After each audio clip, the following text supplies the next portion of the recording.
Thomas and Gordon. Thomas was a tank engine who lived at a big station. He had 6 small wheels, a short stumpy funnel, a short stumpy boiler, and a short stumpy dome. He's a fussy little engine, always pulling coaches about. He pulled them to the station, ready for the big engines to take out on long journeys. And when the trains came in, and the people had got out, he would pull the empty coaches away so that the big engines could go and rest. He was a cheeky little engine too. He thought no engine worked as hard as he did, so he used to play tricks on them. He liked best of all to come quietly beside a big engine dozing on the siding and make him jump. Peep, peep, peep, peep, peep. Wake up, lazy bones, he would whistle. Why don't you work hard like me? Then he would laugh rudely and run away to find some more coaches. One day, Gordon was resting on the siding. He was very tired. The big express he always pulled had been late, and he had to run as fast as he could to make up for lost time. He was just going to sleep when Thomas came up in his cheeky way. Wake up, lazy bones, he whistled. Do some hard work for a change. You can't catch me. And off he ran laughing. Instead of going to sleep again, Gordon thought how he could pay Thomas out.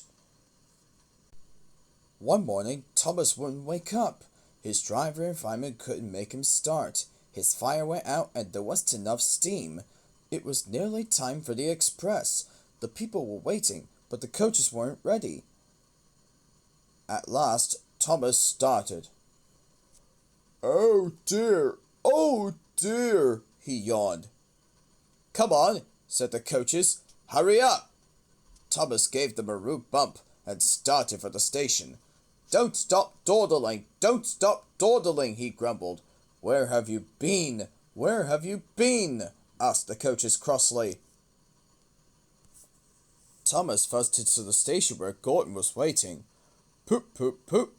Hurry up, you, said Gordon crossly. Peep, peep, peep. Hurry yourself, said cheeky Thomas. Yes, said Gordon, I will.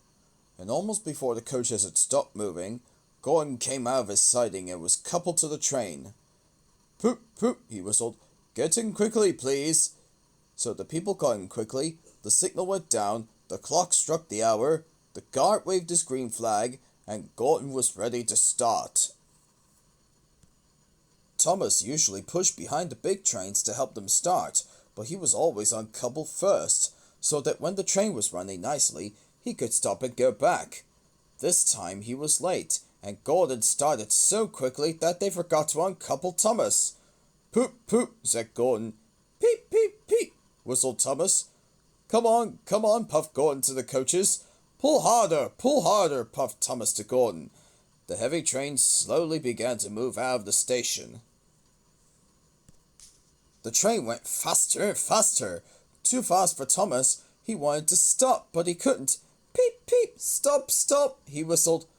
Hurry, hurry, hurry, laughed Gordon in front. You can't get away, laughed the coaches. Poor Thomas was going faster than he had ever gone before. He was out of breath, and his wheels hurt him, but he had to go on. I shall never be the same again, he thought sadly. My wheels will be quite worn out.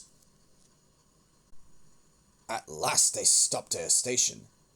Everyone laughed to see Thomas puffing and panting behind. They uncoupled him, put him on the turntable, and then he ran onto a siding out of the way. Well, little Thomas, chuckled Gordon as he passed, now you know what hard work means, don't you? Poor Thomas couldn't answer. He had no breath. He just puffed slowly away to rest and had a long, long drink.